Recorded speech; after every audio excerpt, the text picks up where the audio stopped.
What's up, nerds? Welcome back to the channel. I've got a fun one today. When the Blackmagic Pocket 4K was released 3 years ago, it was a dream come true to most filmmakers, other than the fact that it was a little ugly. But basically, the Pocket 4K brought raw video capabilities at 12-bit into a lower price bracket of $1,300. Which was absolutely insane. 3 years later, we find ourselves in a pool of new cinema cameras and gear that have become actually quite affordable. So is this little Pocket 4K worth it in 2022? Maybe? Depends? Yes. Let me explain.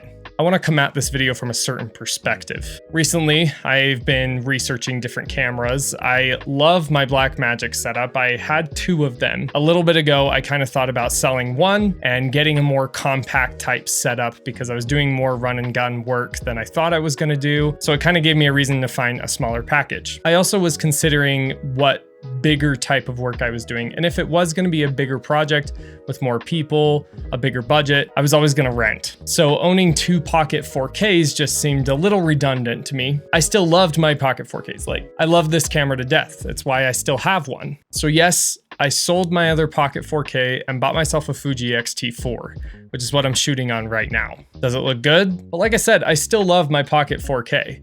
And I'm gonna be doing almost 100% of my YouTube videos with this camera. It's just gonna kind of live here. But yeah, I recently came into this crisis of like, should I follow the pack and upgrade, or is my Pocket 4K good enough moving into 2022? And the reason I said yes is because even though I sold my other Pocket 4K, I'm planning to keep this bad boy for now. In my opinion, there's two types of people that shoot video creation nowadays. There's filmmakers and videographers. Kind of the more technical aspects of this, in my opinion, is that filmmakers have bigger rigs, more people, when videographers kind of have a smaller package and are more run and gun type content creators.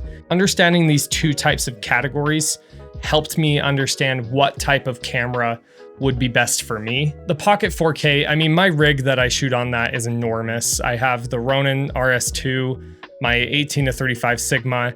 It's a big, heavy setup. So my first goal was, to find something smaller or figure something out with the Pocket 4K that could make it smaller. But another part of me really enjoys the big cinema setups.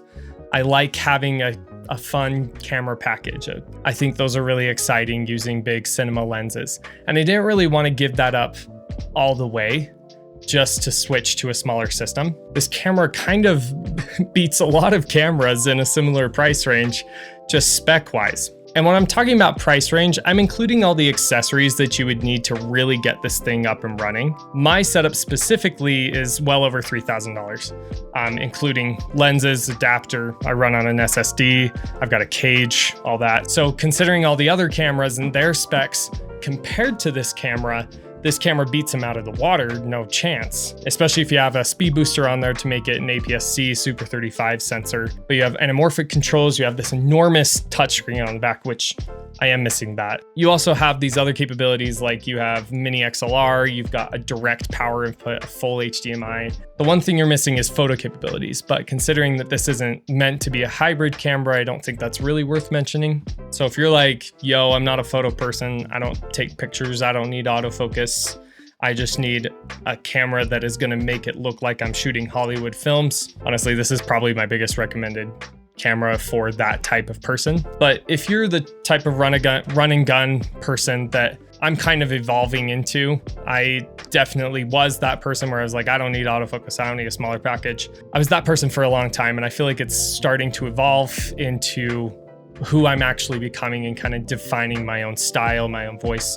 And that's requiring more of a smaller run and gun package, which makes me a little sad, but I'm always ready to move into the future and find new opportunities. And honestly, whatever gear makes you better at doing your job and learn more, that's going to be the best gear to pick. With the industry that I'm specifically in for weddings, which is something I was looking into, which I'm still going to use my Pocket 4K sometimes for weddings. It just depends on the situation. But I think I'm actually going to be using the XT-4 or renting like a C70, depending on the package or the project that the couple decides to choose. But is the Pocket 4K worth it going into 2022? Yes. If you are only doing video, you don't care about autofocus, and you don't care about having a bigger package, then yes, amazing purchase. Not really sure what this video turned into. I hope it made some sense. And if you enjoyed it, maybe think about subscribing and hitting that bell button so you never miss out on new young filmmaker content. Good luck filmmaking.